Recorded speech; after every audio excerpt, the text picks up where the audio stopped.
We're here this morning to interview Walter E. Sarbaugh. Walter was born November 3rd, 1938 in Lexington Township, Illinois. He served in the United States Air Force during the Cold War years and into the Vietnam era. He was active duty 1957 until 1966, got out in 66, and then he went back in 1971 and served through 1982. Highest rank attained was E6.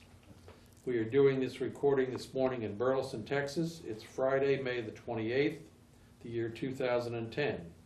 My name is Dale Dexheimer. I have no relationship to Walter. I'm with the Burleson Heritage Foundation. This recording is being done for the Veterans History Project at the Library of Congress. And with that introduction, Walter, we'll let you tell us your story, sir. Thank you, Dale. First, a little background of prior to my enlistment in 1957. Being born in Illinois, I lived in north central Illinois the first 19 years of my life. Lived on the farm mostly, just prior to enlistment, I lived with my mother and my stepfather and my brother. We lived in the smallest county of Illinois, which was Putnam County, and I went to the schools there from 4th grade through graduation. I graduated late May of 1957. Worked during the summer, and all my friends went off to college, and I didn't go off to college. So I thought, what am I going to do with my life? Well, I've always been interested in airplanes, modeled airplanes as a kid and had a lot of fun with them, and I enjoyed flying, so I thought, well, I'll just go see the recruiter. Long story short, December the 2nd, 1957, I raised my right hand at the recruiting center in Chicago, Illinois, and entered into the United States Air Force. They flew me from there to San Antonio, Texas. First time I'd ever been in Texas. We arrived at 5 o'clock in the morning, and I thought, oh, after being up all day the day before, I'm going to get me some sleep. Wrong. 5 o'clock, they rushed us through the dining hall for breakfast and straight off to processing. I spent 4 weeks at Lackland Air Force Base taking Phase 1 of basic training. And because of the testing they did on me, they determined that I was suitable for schooling in tech school and electronics school. And so between Christmas and New Year's, they bused me to Biloxi, Mississippi, a tech training base at Keesler Air Force Base. Spent a year there completing my schooling as an air traffic control radar maintenance technician. And after completing a year of schooling, I was sent to El Paso, Texas, Biggs Air Force Base, where I really got introduced to the real Air Force, the day-to-day work Air Force. I worked and repaired radar sets that air traffic controllers used to guide the Air Force airplanes to the runways during training exercises and inclement weather. I served there for 4 years and re-enlisted, and I went to Okinawa, Japan in 1962 as a newly married young man. And I spent 4 years on Okinawa. My wife joined me there about 7 months into 1962. We had a wonderful experience at Naha Air Force Base. Many military friends that we made there, a good working experience. We had the opportunity to see other cultures, not only the ones in Okinawa and the Japanese. We got to visit the mainland. We went to Hong Kong and got to stand on the Chinese Communist border and look over into there in 1964.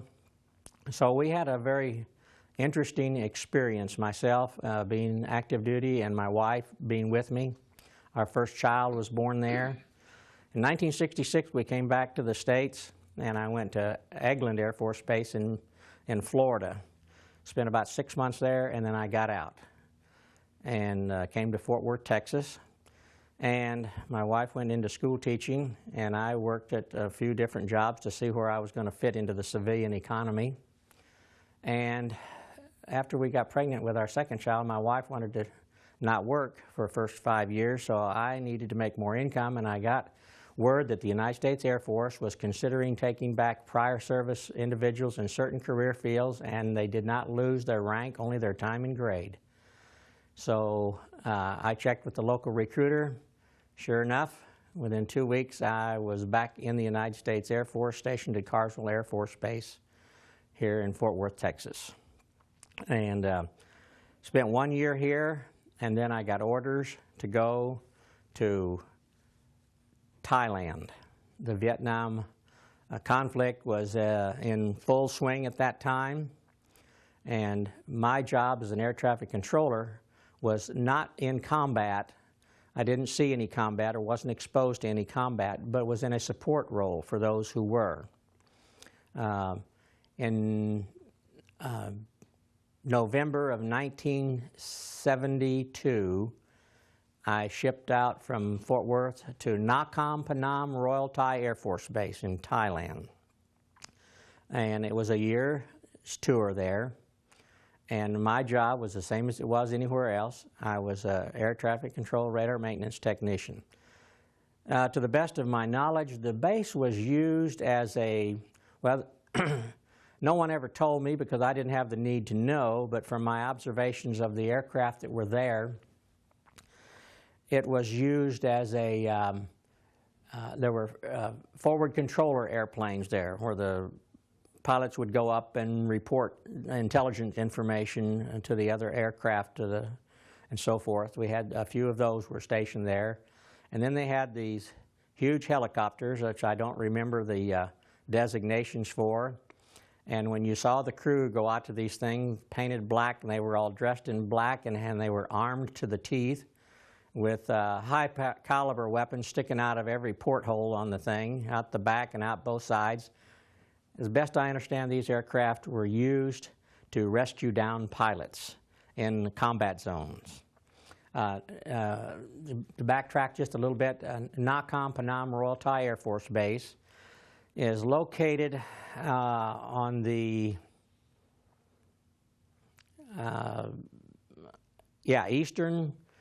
northeastern border with Laos, not far from, I believe it's the Mekong River that is up there that runs between Laos and Thailand. The base that I was stationed at was 9 miles from that town and that river.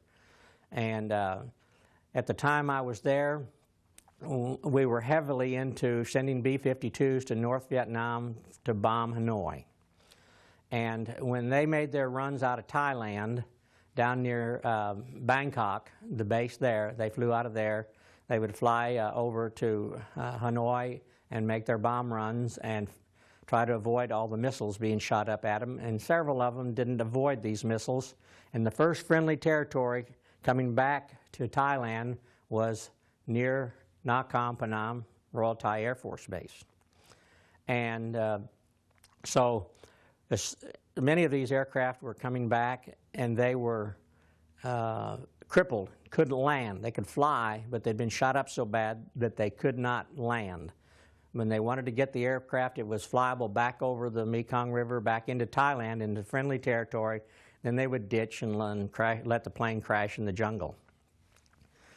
I'd been there about, probably less than a month, or around a month, and we lived in these open-air type barracks with louvered things, and the breeze just blew right through there. And one evening I was laying on my cot reading a book, nice, peaceful, and quiet, and all of a sudden there was this huge explosion and concussion wave. Just almost, I jumped out of bed, but almost felt like I was blown out of bed. I found out, and of course lots of sirens were going off and vehicles racing toward the direction of it, and I was wondering what was going on. Well, I found out later that one of those B-52s that had been shot up so badly and wasn't hardly flyable, as soon as they got it across the river into Thailand, they bailed out and let it crash. It crashed within, well, very close to the main gate, and one of the crew members actually parachuted down and landed right near the main gate. So that was about as my introduction to seeing the results of combat. But other than that, my whole tour there, I spent as a shift worker maintaining the radar site to make sure that it was operating so that the planes and aircraft that flew in and out of Nakhon Phanom, and inclement weather and whatever their need was, the equipment was ready so the operators could use it. Now that, from a duty standpoint, you know, when people go through combat, I can't imagine what they go through and what they're exposed to emotionally. But being a family man, even though I was on a base with hundreds of other people, there were periods of loneliness because I missed my family. I had left a wife, a 6-year-old daughter, and a newborn son who was less than a year when I left. And the first 90 days I was there was extremely lonely and emotional, the separation. It took about 90 days to get over that. That was probably the hardest thing for me, you know, was just the separation. Other than that, I just spent my time involved with my work, and I had a lot of free time. And what I did with my free time was basically make sure I was well rested. I read my Bible a lot, and because I had gained so much weight from eating all of that good Air Force food at the dining hall, which was just a block away from my barracks, and I was gaining so much weight that I decided for my health reasons I really needed to lose weight. So I took the example of some of the other workers and people on the base. They had a big gym and a track, and I started exercising 3 days a week. That helps keep my mind off of things. Exercising 3 times a week by 30 minutes in the workout room, and then running a mile on the track. And over a 3 or 4 month period, I went from near 200 to 150 pounds, probably the healthiest that I had been in a long, long time. And about, well, actually it was Memorial Day weekend, about 37 years ago. The day before Memorial Day, I went on leave, flew from my base down to the Air Force Base at Bangkok, and was going to catch a flight back to Shreveport, Louisiana, and then bus back to Fort Worth to be with my family for 30 whole days. That was wonderful. And so when I got down to the base to catch my flight on Sunday before Memorial Day, I had made arrangements to be on the flight that went out Monday morning, and it didn't quite work out.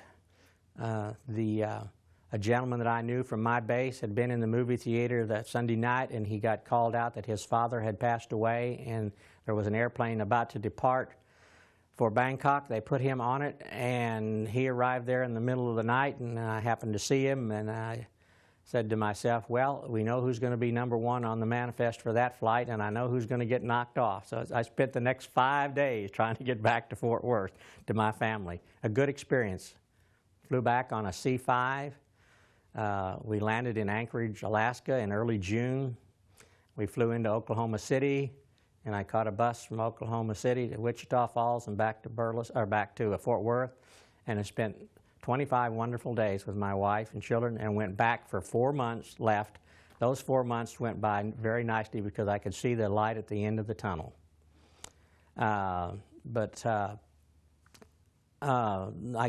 there, we came back and went to MacDill Air Force Base in Tampa, Florida. Spent 4 years there, and while we were there, we were getting close to retirement, and I asked for a base of transfer back to Fort Worth because we liked Fort Worth in Texas.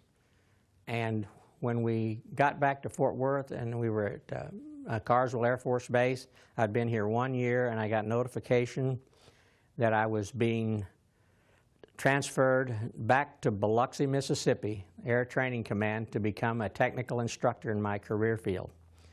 And the reason for the picking maintenance technicians out of the field at that time was the previous way they were doing things. They were taking young men and women right out of tech school that had no field experience and were making them instructors.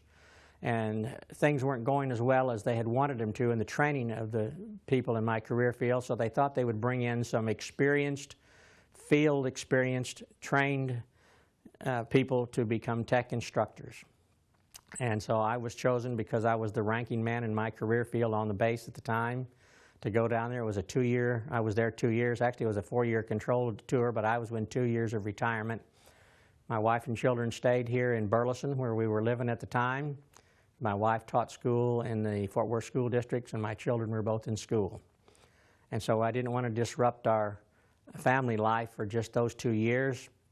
So I went there unaccompanied, lived in the barracks, and twice a month flew back at my own experience from New Orleans Airport to DFW and spent the weekend with my wife and about a month of leave every year during the summer and over Christmas time. The tech school shut down at Christmas and New Year's. You could either stay there and paint and clean, or you could go home and be with your family. And when I got down to 19 years, had 1 year left in the military, I went to the CBPO, Central Base Processing Office, and put in my paperwork for retirement the first day I was eligible. And I retired on September the 1st of 1982. And the day that I retired, I jumped in my car and drove all the way from Biloxi, Mississippi to Burleson, Texas, and got home late at night. It was a wonderful feeling. I spent 20 years and 17 days. It had its high points, it had its low points, but as a retiree from 1982 now until 2010, I look back at it now, and it had a lot of positive benefits to my life and to the life of my family, especially in giving me a broader world view of what the rest of the world is like, what other cultures are like, what they think and what their standards are, rather than just knowing our own, what their religions are, a good bit of insight into other people and the way they live. Most of my experiences with them were very good. The other cultures, especially the Orientals, are very friendly people, very hospitable people. And we enjoyed our experiences both in the military and both when my family was overseas. We enjoyed our time there and the opportunities we had to be exposed to these. And that is pretty much a thumbnail brief sketch of my military career.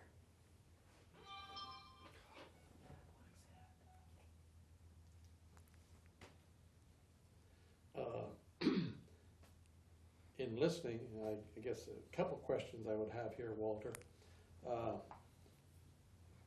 You went to basic in San Antonio, and then you went off to school at Keesler?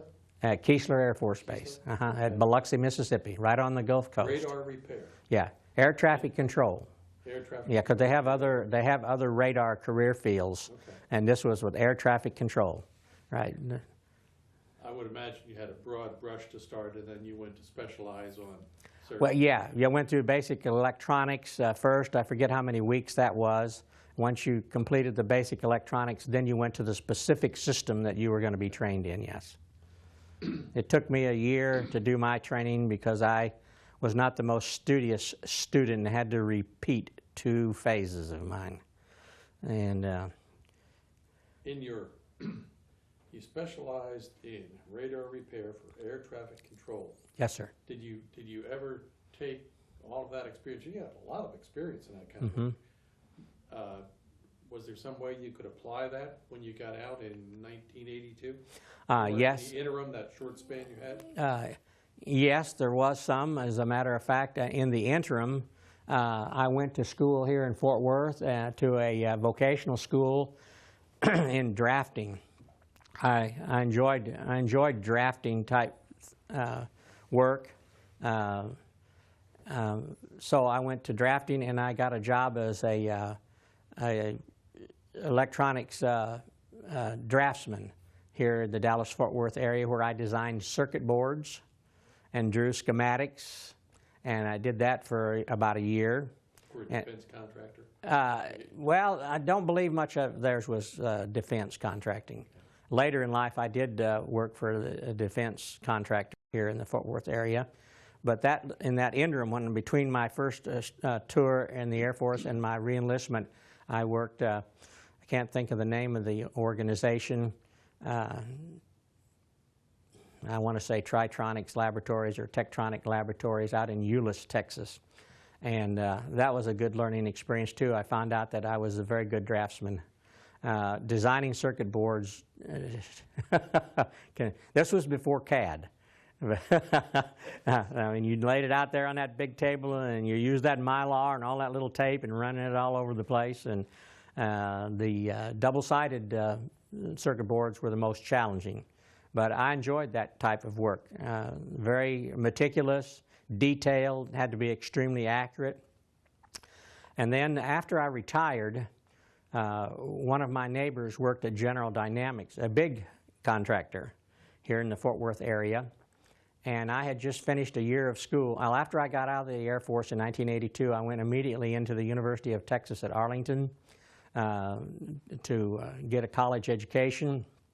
And after about a year, family situations came up with our aging parents that required attention, and trigonometry and language was not going real well for me, so I withdrew in my early sophomore year, took care of my family situations, my father-in-law, my mother, and they were in different parts of the country. And then when I came back, one of my neighbors got to talking to me because he was an Air Force veteran and working out at General Dynamics, and he asked me if I was interested in work and encouraged me to put in an application out there in the same section that he was working in. And I put in one, and they offered me a job, and I went out there as a tech writer. This fit in real well because of the fact that I had been instructed and taught for 2 years as a technical instructor at Keesler Air Force Base the last 2 years in the Air Force. So there was a civilian application. While I was at General Dynamics, I helped write technical orders for the F-16 fuel systems. Although I wasn't versed on the F-16 or the fuel system itself, the writing of tech orders, which I had dealt with technical orders all my life in air traffic control, the equipment that I worked on, we had lots of tech orders, very technical information, schematics, and instructions on how to do all the alignments and test them and procedures. Well, I was doing the same thing just on a system I wasn't real familiar with, but there was enough similarity and I could understand it enough. But I really enjoyed the challenge of writing technical material and doing all the artwork. I didn't actually do the artwork, but I set it up, and a draftsman did all the artwork. And so that was the only real application that I had that I can think of at this time outside of my military service. But you did get some benefit, certainly, from your training. Most definitely, yes. Most definitely. And it could have, I could have taken advantage of them even more than that, although I had some other goals in life that I wanted to pursue rather than those. Duty stations. You went to Okinawa, and comments you made, that was a pretty good duty station. Yeah, and your wife, your daughter was born there? Yes, I got there in March of '62. My wife followed in August of '62 after she graduated from the University of Texas at El Paso with a teaching degree. And about 2 years later, our first child was born there. My wife had the opportunity to teach dependent children in the school system there. This was the school system that the military provided. There were tens of thousands of dependents there. I don't know how many military people were there. Well, there were 2 Air Force bases, Army bases, Marine bases, Navy bases. We had the place covered.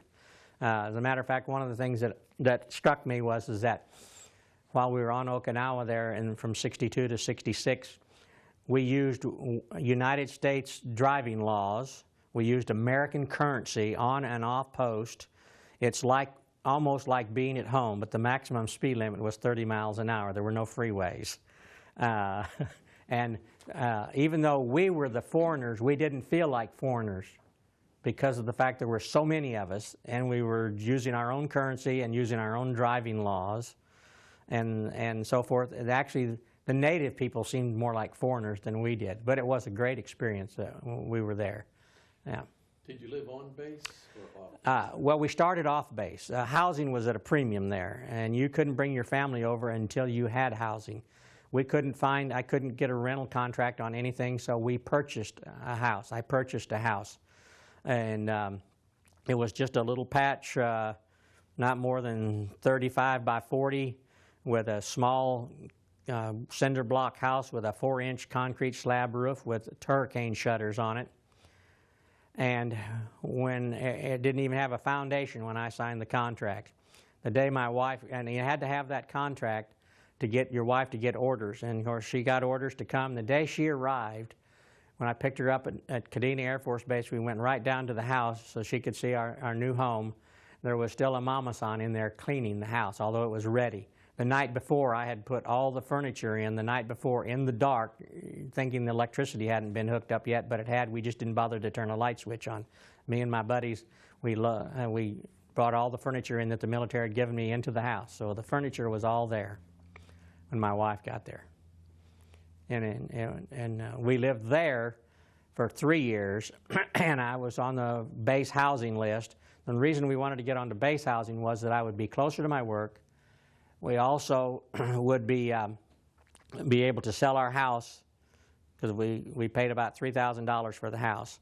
And we could sell our house not under the gun of leaving, which we did. We got a really nice house on base, less than a mile from my work, right across the street from my supervisor, where he could keep an eye on me, make sure I was at work instead of at home. But anyway, we lived on base the last few months we were there, and were able to sell our house. And of all our military experiences, that's the only time we ever lived on post or on base. We always lived off base. Unless, well, I lived on base when I was at Keesler the last 2 years. I lived in a barracks there because I was unaccompanied. When you went to Thailand, living conditions on the base there, you said you were in your bunk and you had the hurricane shutters, etc. Right. The barracks, the predominantly of barracks for the enlisted now. Officers had little trailers that were air conditioned, and I don't know if it was 1 or 2 men to a thing, but anyway. The barracks were basically H-shaped with the latrine or bathroom in the middle, in the cross member, where they had the showers and all the stuff that goes with bathrooms, and the hot water heater. And I lived in one of those wings just right outside of the bathroom area. You had hot water? We had hot water. Yes, we did have hot water, electricity, and a washing machine and a dryer, which sometimes worked and didn't. But anyway, when I first got there, the rooms had they weren't enclosed. I mean by the breeze could blow through there because there were no windows, but they had these louvers with screens on them because it was a humid, warm climate there. There was hardly any winter at all. I don't think I ever saw it get below freezing the whole time I was there. But I lived in that condition for about 2 to 3 months, and one of the supervisors in another room in my barracks area, they had 3 men in the room, and it was air conditioned. They had bought an air conditioner and put it in, and it had a refrigerator and everything. And because of the lifestyle that I lived was similar to his, he asked me if I wanted to buy into that room when it became available. It was $50, and I did. I bought into it, so I got the corner bunk with 3 of us in the room, and air conditioned, so it was comfortable sleeping. And also they had put up a lot of stuff to block, to sort of make the room enclosed, cut out the light and that would come through the louvers and in the breeze or the rain and so forth. So it was very comfortable the last few months I was there. You worked shift work? Shift work, yes. Yeah, I worked shift work. We worked what's known as a day swing mid-shift.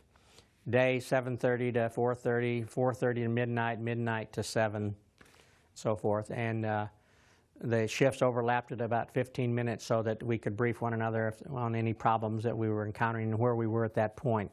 But yeah, my total career, except for the times that I worked as a tech instructor where I had a day shift, was always shift work, and I worked rotating. Generally speaking, I worked 2 days, 2 swings, 2 mids, and 2 days off.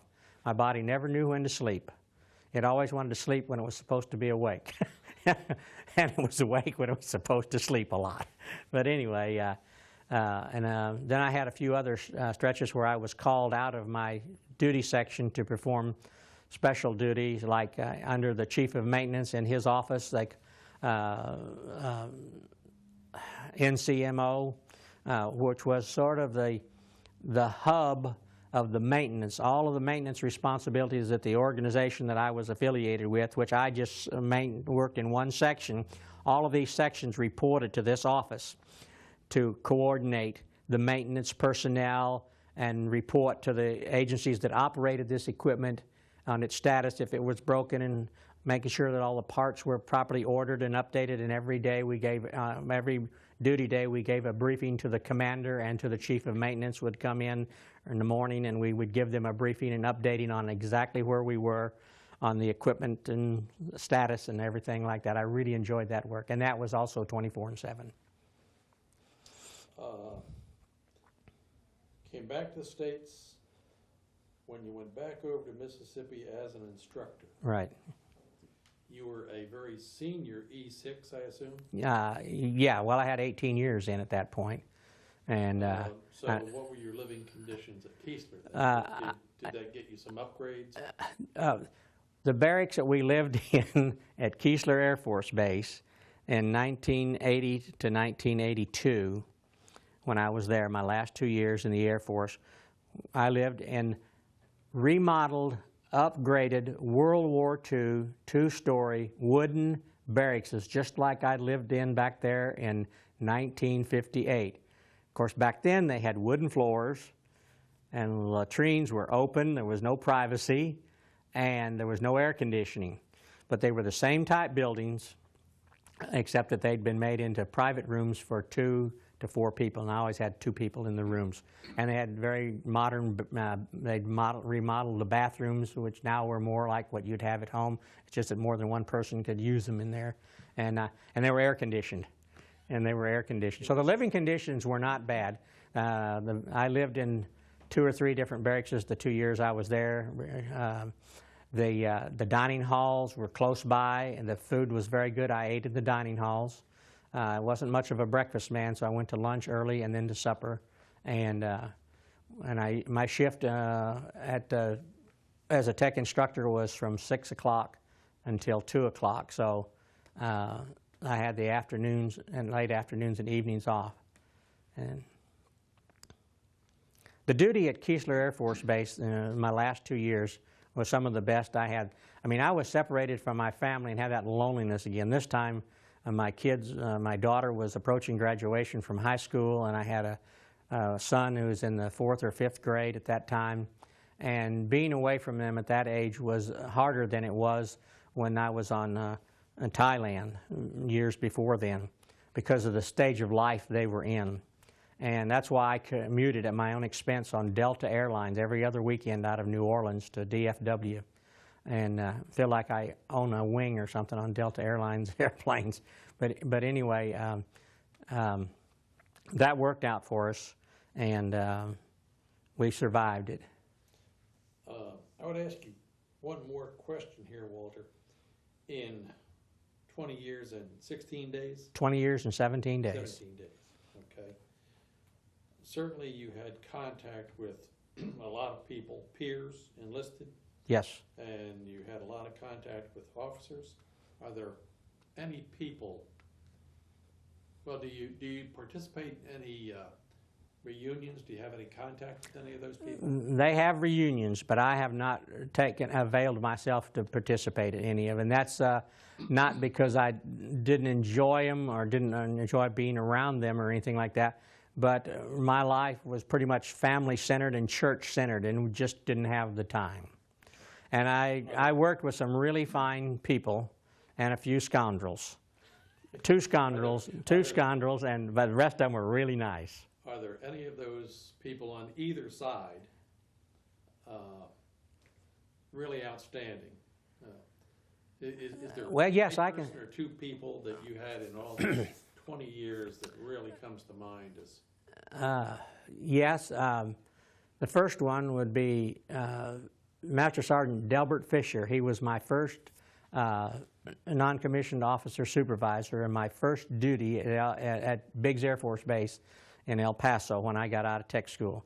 Here I was 19, about to be 20 years old. Actually, I had just turned 20, by the way. I had just turned 20 when I got there. And, you know, kid off the farm who'd been in tech school for a year, didn't really know what the military was all about yet, and not really into my career field as far as dedicated and commitment. I just looked at it as a job at that point.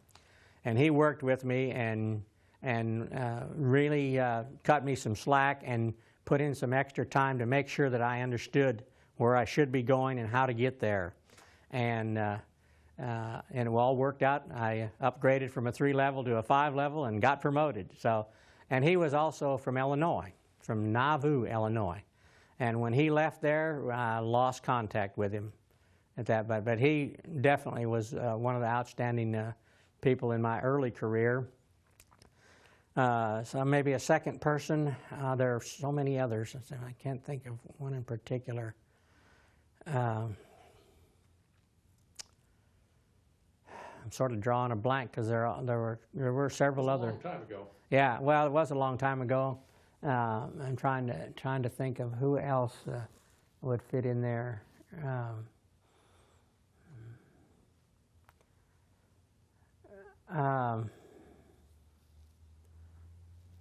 Well, let's just say this, without naming anybody. My last 2 years in the military at Keesler Air Force Base as a tech instructor, as I mentioned, that it was traumatic and emotional because of the family separation and so forth. I don't believe I've ever met a more understanding, compassionate group of supervisors. Not only were there the military supervisors, there were a lot of retired military who were working in civilian positions in my overall school environment there. And they understood what I was going through. And they made, within the latitude that they had, they made the necessary compensations and adjustments to my personal schedule and so forth to allow me to be able to take off every other weekend at 10:30 in the morning to go back to the barracks to put my suitcase in my car, go get lunch at the dining hall at 10:30 or 11 o'clock and get in my car and drive 2 hours down Interstate 10 to New Orleans to the airport to catch a flight out of there so I could be back at DFW by 5:30 in the evening so my wife could pick me up and we'd have the weekend together. But they went out of their way and they understood, and I really appreciated that very, very much. I think we all remember some Yeah, fine. good people Yeah, we knew. yeah. Most of them were really good. Unless you have anything else, is there any other comment you might make? Yeah, there was one that I was thinking about in preparation for this. I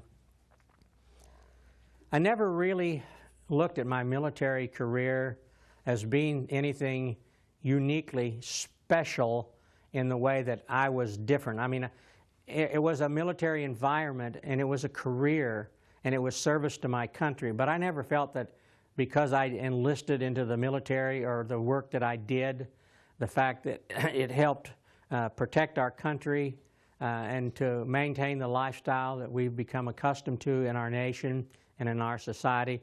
I never felt like that my work was any more important than anybody else's. It was no more important than the mailman, the garbage collector, the school teacher, the policeman, the fireman, and many other vocations that we have in our society. Although I know that we treat our military in this country with a great amount of respect and admiration because some of them do make the ultimate sacrifice for the nation. And I never was faced with that. And my total career of 20 years and 17 days, I never felt in any real danger any higher than what I would in a normal life environment as a civilian.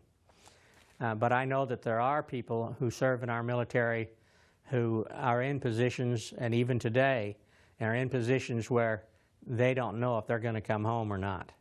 And they have families back there too. But I just never felt that me personally, that I was anything special.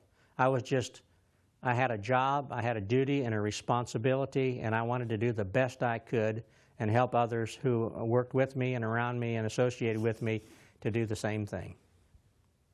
I don't regret my 20 years and 17 days. If I were 19 and young again, I'd probably sign up again. Very good. Very good, sir. We appreciate your taking the time for the interview, and we appreciate your service to the country, sir. Thank you very much. My pleasure.